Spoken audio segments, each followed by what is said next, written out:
Thank you so much for clicking on this video. You will be getting a fun interview with one of our instructional specialists who has been using developing number concepts for her entire career and is dedicated to transforming middle grade learning. Stick around in the video because we'll have a giveaway for you that you won't want to miss the details for. But let's start by talking with Mardee Miller.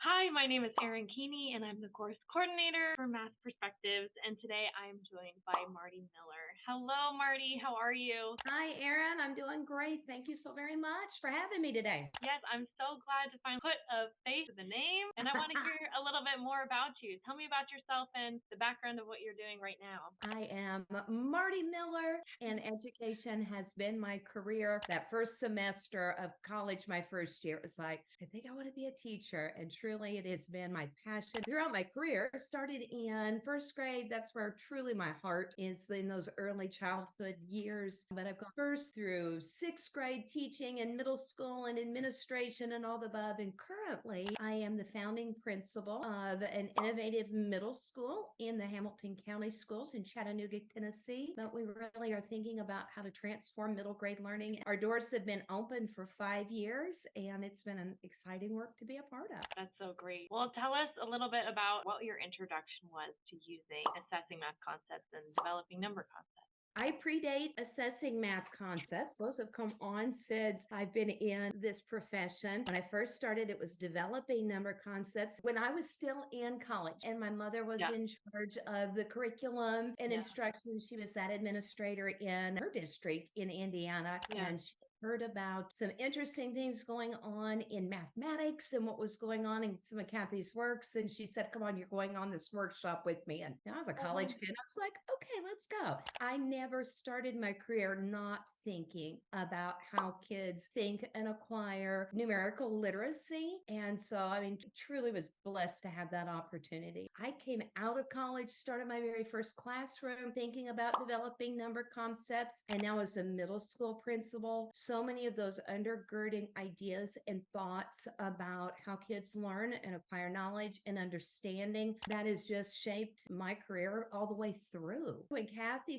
first started thinking about really taking her book and turning it into workshops that we could go out and help and teach those that were interested and school districts interested, I've been kind of a part of the work from that very, very beginning. That's really cool to hear. Your story is very unique in that you started right after graduating, and you've also worn a lot of different hats too. So you've had your own first grade classroom, and now you're a principal. So I'm wondering if there's any parallel to when you were starting that journey with using developing number concepts. I'm wondering what your classroom looked like in that time. Is there any parallels to what classrooms in your school look like right now with using these materials? Absolutely. I mean, they're almost like one and the same. From that very beginning, just setting classrooms up, they had stations and making sure that each one of those stations was related to each other. So it was always, whatever critical learning phase we were working on, and then being able to sit down beside them and ask those guiding questions that Kathy so brilliantly crafted to really see if we could get the most amount of knowledge in the least amount of time with kids. That was my classroom. No matter where I am, no matter what my role is, if I want to go in and truly get a picture of what is a child thinking about numeracy, their comprehension of number and their understanding, give me a bag of Unifix cubes and a few great questions from Kathy Richardson, and I am good to go. Yeah. But in my school, kind of thinking about those parallels, I'm now in a middle school, and there are so many parallels to the early childhood, and still so many of the things that we were thinking about being developmentally appropriate in those early years, parallels as we start thinking about kiddos at the age that I'm working with right now. I've got a whole school kind of set up in stations. It's not only just rotating through stations, but then it's connecting those ideas and that learning so that it's a comprehensive understanding of what's going on around them. We use more of our developing number concepts and our assessing math concepts in middle grade when I've got kiddos in 7th grade and 8th grade in those true application years that are really struggling. And times the data will say, it's an 8th grade problem, get in there and it's an 8th grade problem. But the reality is, if you really understand those critical learning phases, that those kiddos that probably missed in those early years, just a few of our assessments that we do with assessing math concepts quickly reveals these were those big ideas, those critical learning phases that didn't solidify for kids. Yeah. And so in our interventions at middle school, it's like if we can just pause for about 5 weeks and hit our place value stations, it's like it unlocks. It unlocks all of those ideas for kids. We are extremely grateful for each and every one of you. Thank you for the continual support of Math Perspectives for the last 25 years and the last 10 years on this channel. We're doing a giveaway today to celebrate your support and send you some love. We're giving away 3rd generation Apple AirPods. There are only 2 requirements to be entered in the giveaway, and that is to be subscribed to this channel and leave a thoughtful comment below. The winner will be picked on October 30th, 2023, and their comment will be pinned to the top and their name will be at the top of the description. All of these details can be found in the description as well. We hope this small way of saying thank you can be a fraction of expressing our gratitude to you all. Now let's get back to the interview. So could you take me through what a workshop looks like?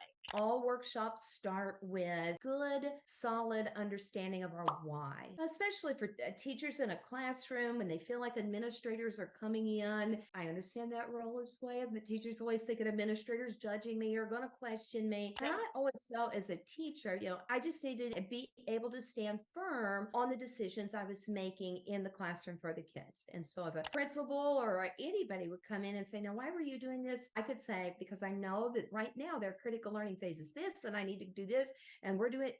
If I could stand on my why, I had confidence in what I was doing. So all workshops start with a really good understanding of what we need in math, and then what do kids need? And then the next one is really kind of going into the critical learning phases. And if I had to say what I think Kathy Richardson's greatest work, the truth of the matter is, it's, Kathy has done so many amazing works. I think probably her legacy work is in the critical learning phases, truly understanding the phases that the child has to go through as they are developing their sense. I, the teacher, know exactly what that is. So when they're struggling, I can say, I know what they're struggling on and I know why, and I know what to do about it. We spend time looking at those critical learning phases, and then, okay, now what do I do about it? And then we spend a great amount of time really looking at those stations, the practical. Now, what do we do? So that teachers and administrators or whoever, district folks would walk away from a workshop with solid understanding of what we're trying to attempt to do with kids, knowing what kids need, and then knowing what things that we could practically and actually do in the classroom to start building that number sense and understanding in kids. Absolutely. What is something that Kathy has said or written that has stayed with you all this time? The one thing that I think Kathy Richardson has said to me that has just resonated with me, and I say it to this very day to so many of the folks that I work with. Kathy said to me once, Mardee, do less and do it better. When I get so excited about so many things and we need to do this and this and this and this, or I get that overwhelmed teacher, I come back to Kathy's words in my head that's like, Mardee, do less and do it better. Yeah. Because that's so against what we're taught in education. You got to do all the things. Yeah. Mm-hmm.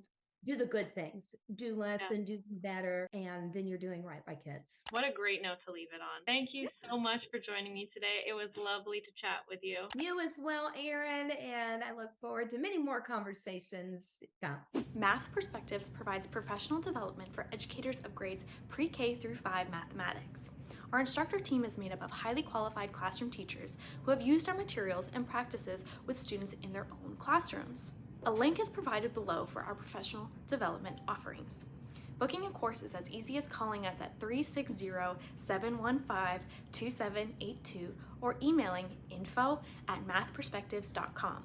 Kathy Richardson, one of the nation's leading educators of elementary mathematics, is the primary author of the books used in our courses. These books provide teachers with the information they need to understand how children learn mathematics. Kathy has developed assessments that help uncover what students truly know so that teachers can provide them with meaningful experiences in a safe learning environment that helps ensure the success of all students.